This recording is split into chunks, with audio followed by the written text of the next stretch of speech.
Okay, good afternoon, everybody. This is John. It is Saturday afternoon, March 21st. This is the next in the ongoing series of what I am doing to prepare for what's coming. It's too late to prepare for what's happening now, but it's not too late to prepare for what's coming. The only problem is we really don't know what's coming. We didn't know this was coming, at least most of us. I feel like I knew a few weeks ahead of time, just because I started paying attention in early February. But we can only anticipate what may come. One of the things I now anticipate is that there will be food supply shortages. And I think there's a lot of reasons for that. So I'm going to plant a garden today. And I usually do plant a garden, but I'm going to be doing it in a bigger way this time, and I'm going to do it with more variety. And I would suggest that you do the same. You really have nothing to lose and everything to gain by doing so, and you have a lot of time on your hands.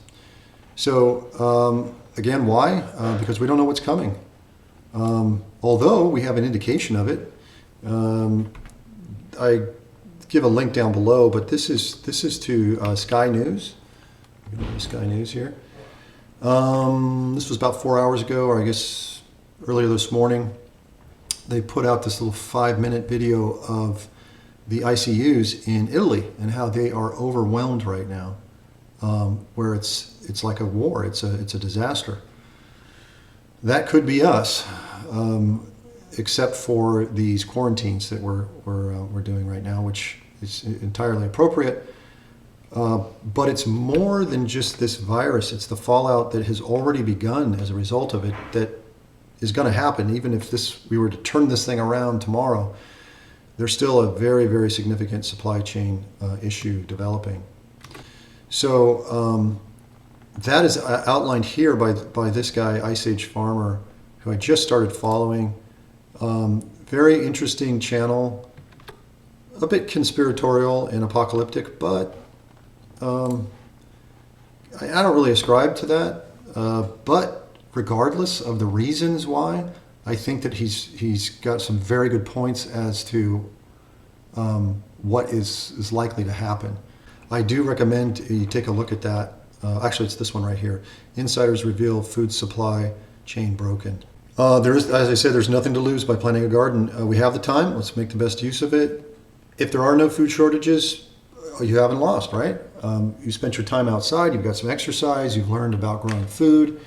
And you've got a kick-butt garden that you get to harvest for months. So do it. There's no reason why not to. Okay, what are we going to plant? We're going to plant highly nutritious, hardy, nutrient-dense foods.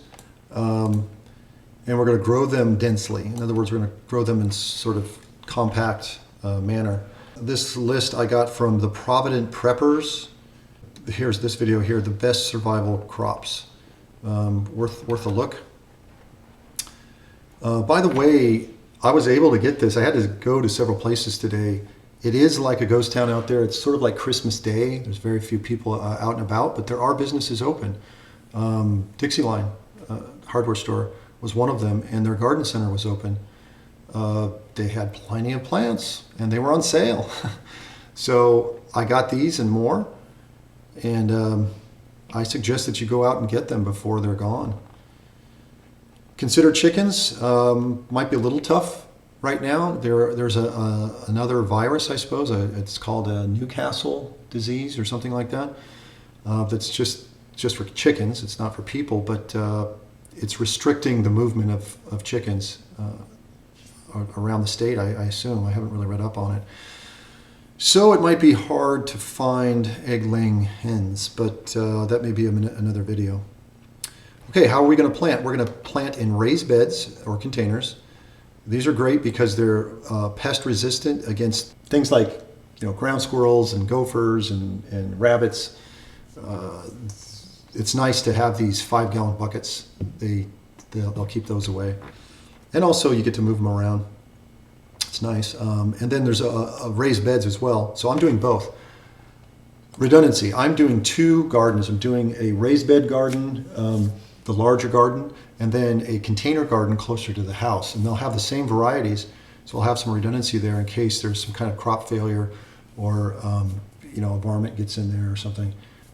Also, I'm planting 2 or 3 times what I actually need for my family because I want to be in a position to help others, which is where we all need to be, right? We all need to get to a point where we're helping others. I suggest that you stay organic and non-GMO for reasons I'll go over in the garden. Protect those crops. When you plant these things right away, you'll have rabbits all over them. You'll have whatever.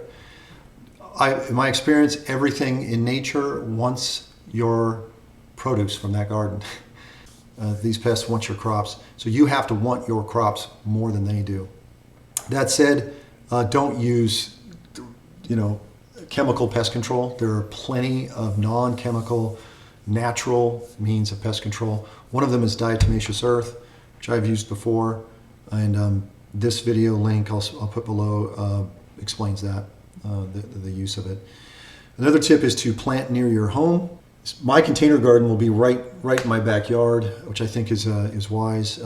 If you have a larger garden, still try to keep it close to the home.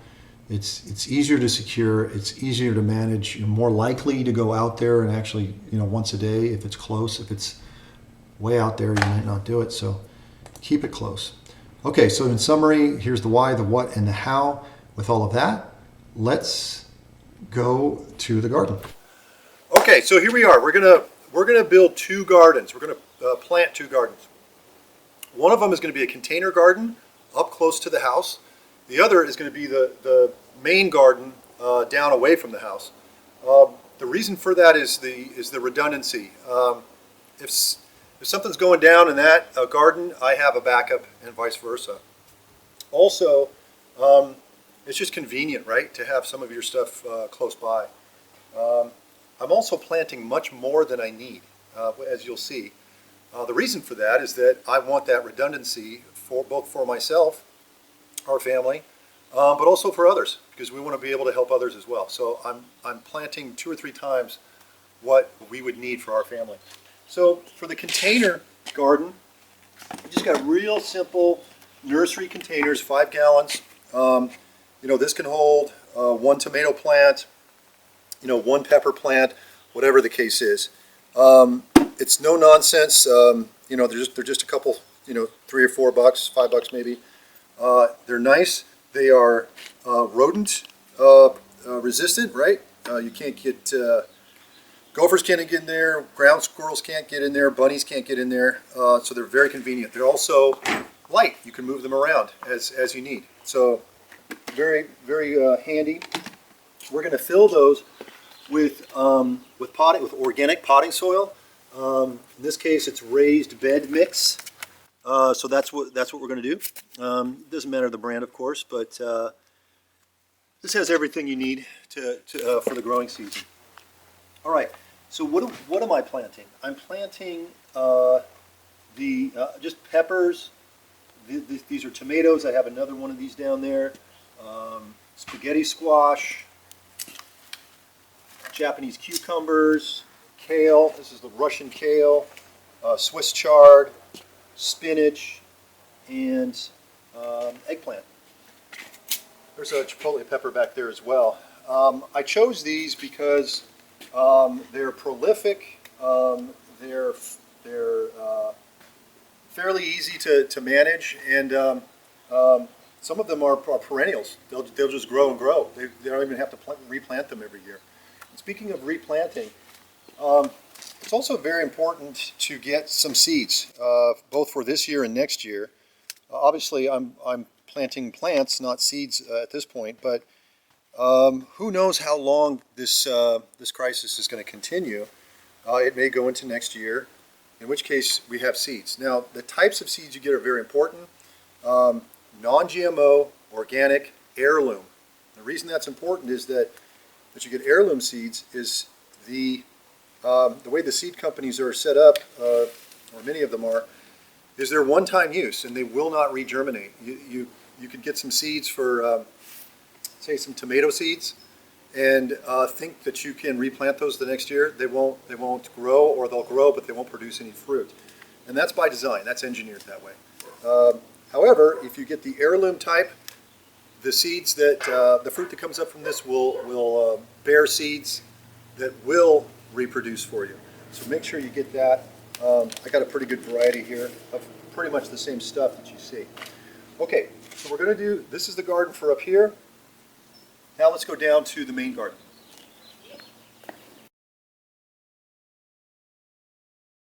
Okay, so we're down here in the main garden, and this garden is a raised bed type garden. I built it probably 12 years ago or so.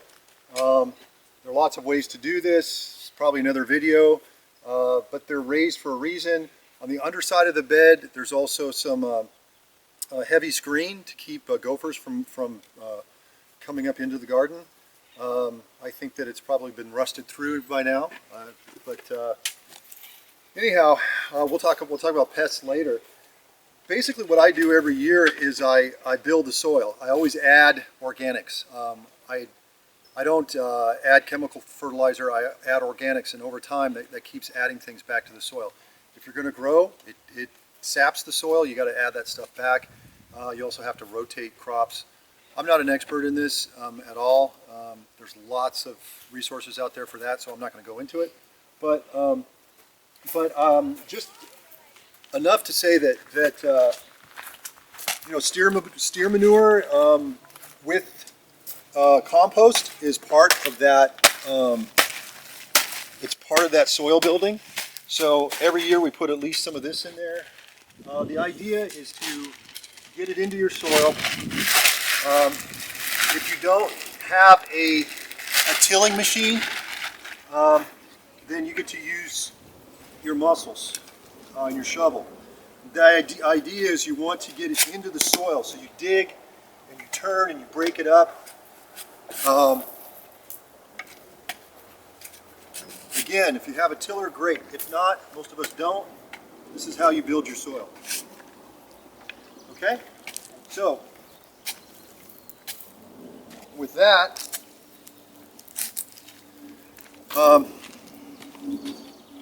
weeding is really important. You want to stay on top of it. You want to be in your garden every day for at least a few minutes pulling weeds that'll compete with your crop. Speaking of competition, all of nature is going to compete against you for the fruit of your garden. You have to work against it every day. If it's not insects, it's gophers. If it's not gophers, it's blight. You know, it's some kind of disease in the plant. So you got to stay on top of it. And I just noticed that our gopher trap was sprung. I want to go check it out. Come check it out. Okay, so I set this trap yesterday because I saw a fresh fan of dirt near this hole. This is our chicken condominium, we call it. But check this out. Come in for a close shot here. This is probably the best gopher trap I've ever used. It's called the Black Hole. It's sprung. I can tell it's sprung because the cables are up. Let's see what we got. Oh yeah! I don't want to. So we have a bull here. This thing is huge. Yeah, so that was successful. I'm not sure that we want to put that on camera, but that was a big gopher. And if things get really bad, I suppose that could be dinner. Anyhow, you got to stay on top of it. You got to, don't let the gophers take over. Don't let the ground squirrels take over. Don't let insects take over. I mean, you can literally, when it comes to tomatoes and tomato worms, you don't need to use chemicals for that. You can literally just seed the worm if you know how to look for them. They're big fat things and they look just like, they blend right into the leaves. But all you got to do is, you know, sweep over your garden once a day, just look for pests and you can just pick them off. That's a good form of pest control right there. So we're going to get this planted. Maybe tomorrow we'll show you the end product. But that's it for now.